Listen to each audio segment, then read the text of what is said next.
There is a person you know. They are unfailingly pleasant. They never raise their voice. They never say anything that could cause offense. And when something goes wrong, when the car breaks down, or the project collapses, or someone behaves unforgivably, they smile, and they say something like, "Oh, that's a shame." You trust them less than you probably should. You're not sure why. This is not a small or trivial observation. It shows up across cultures, across languages, across contexts where the specific words don't even translate.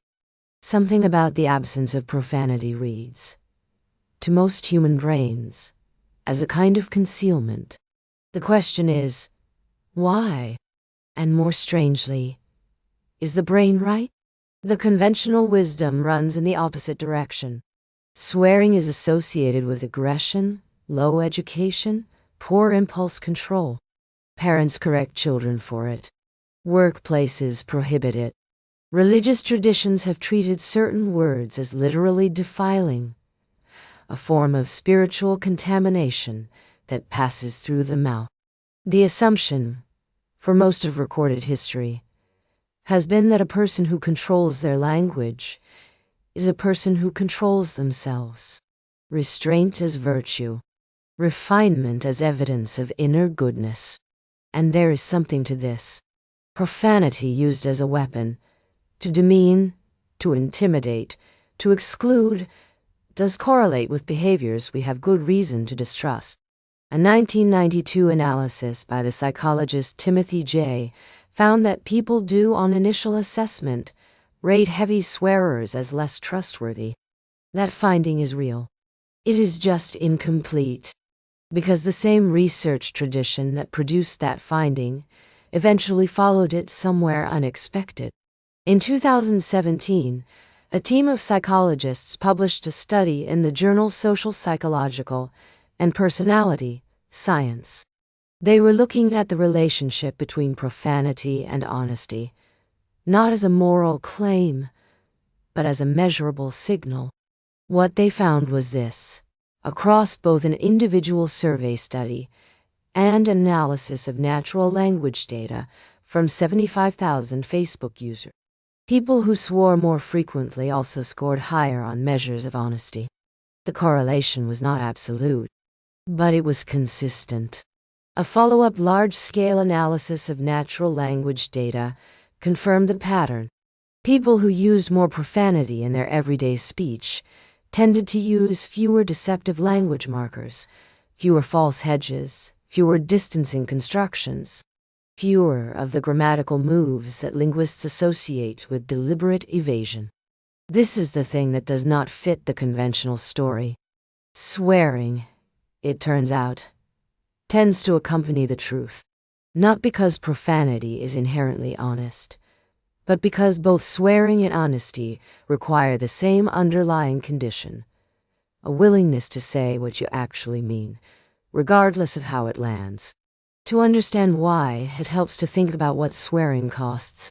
Every social environment carries an implicit penalty for profanity. Use the wrong word in the wrong room, and you lose status. Offend someone, mark yourself as careless or hostile. Swearing is, in this sense, a socially expensive behavior. A person who does it anyway, not compulsively, not aggressively, but occasionally, in moments of genuine feeling, is, in effect, demonstrating that they are willing to absorb a social cost in order to express something accurately.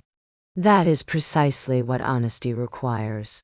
The psychologist Kristen Janshewitz, who has studied the pragmatics of swearing for over a decade, describes profanity as functioning as an emotional intensifier. It is language that signals, "This is how strongly I actually feel about this." The person who never swears is, by contrast, always presenting a filtered version of their inner state. Not necessarily a lying version, but a managed one. And the human brain, which has spent several 100,000 years calibrating whether other people are being straight with it, appears to notice the difference. The absence of any signal of genuine emotional reaction begins to read at a deep and largely unconscious level as the absence of genuine emotion itself, or worse, as its concealment. This pattern does not belong to any single language or culture. Every known human language contains profanity. Linguists and anthropologists have not found a single documented human society that lacks words considered forbidden, offensive, or taboo.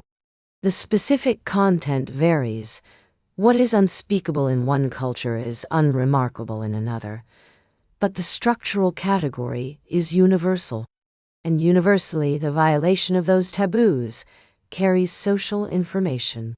The anthropologist Robin Dunbar has argued that language evolved primarily as a social bonding mechanism, a way of communicating not just facts, but intentions, relationships, and emotional states. Profanity in this framework is a specific kind of social signal. I am willing to be vulnerable in front of you. I am not managing my presentation for your comfort. What you are seeing is something close to the actual thing. This is also why, in research contexts, subjects who heard someone swear during a persuasive argument rated that argument as more convincing, not because the swearing added any logical content, but because it signaled commitment. The speaker had something genuinely at stake. The word was the evidence. So return to the person who never swears, the one who says that's a shame when something shatters. You were not wrong to notice something. You were, in fact, picking up a real signal, just not the one you thought you were reading. It was not that they were dishonest. It was that their language gave you nothing unguarded, no word that cost them anything, no sound that arrived unfiltered from wherever they actually live. Whether that absence is caution or fear, or simply the habit of a lifetime of social management,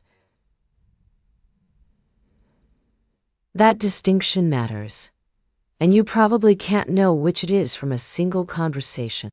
But your brain noticed the gap anyway. It does. It always does. The mouth, it turns out, is not just how we say what we think. It is, occasionally, how we prove it.